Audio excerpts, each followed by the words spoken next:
Welcome back. Ashley Metzger is with the Desert Water Agency, and today we're talking about our continued drought. Believe it or not, despite all the rain and the snow that our state is currently getting, it's easy for people to kind of get lulled into this sense of, hey, the water's falling from the sky. Let's go back to our old habits. It's still important to remember that we live in traditionally a dry state, and especially here in the desert. We do. The desert is almost perpetually in a drought. So it's really important that when we do have these rain events, think about it like a free sprinkler. You know, Mother Nature is watering for you. Give your sprinklers a break, and then it's less water that we then have to pump from the ground to serve to you.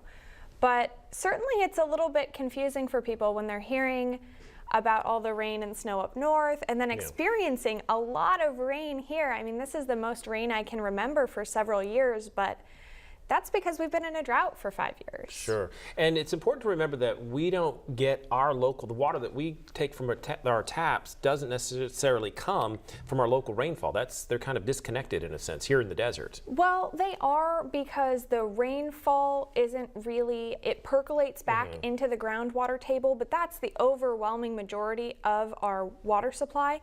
And when we pump that water out, we have to replace it to remain sustainable. And that's where the Sierras come into play, because that water up in Northern California is then transported down here and used to replenish our basins. And a lot of ours even comes from the Colorado River and to replenish our aquifer. So it's important to remember that it's great to see the snow falling in the Sierras, but at the same time, it's still important to remember that we live in this dry condition in general, so it's important to think conservation. Yes, and the reservoir levels are still below average, and the snowpack levels, they just did a survey on January 3rd, and we're only at 68% of average for the snowpack. Granted, this big storm may change that, but really April is when we have a clear picture of the whole water year, you know, the whole winter and how wet it was.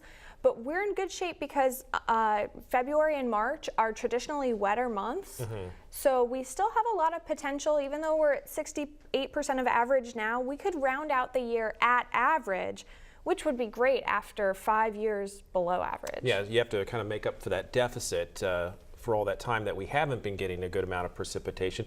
Also important to remember, it's important for the mountains to stay cold, because if that snow melts too quick, might not be a good thing. The water could just run off. That's true. The key scenario is getting that snow and having the temps remain cool, and then slowly as it warms up, as spring comes into play, that water will trickle down and it'll be more manageable than, you know, rapid flushes of water. Quick, before we go, you've got a hashtag that people can use on their Facebook or Twitter, H2O resolution. What's that about? So we are doing our contest again. We want to encourage people to save. We're asking customers to save 10 to 13%.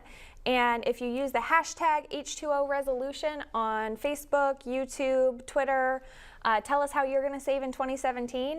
You may be our big winner. Oh, and win something cool. Yes. Okay, H2O resolution. Check it out. Thank you, Ashley, for being here with us. And let's save lots of water in the New Year's resolution. There we go. Very cool.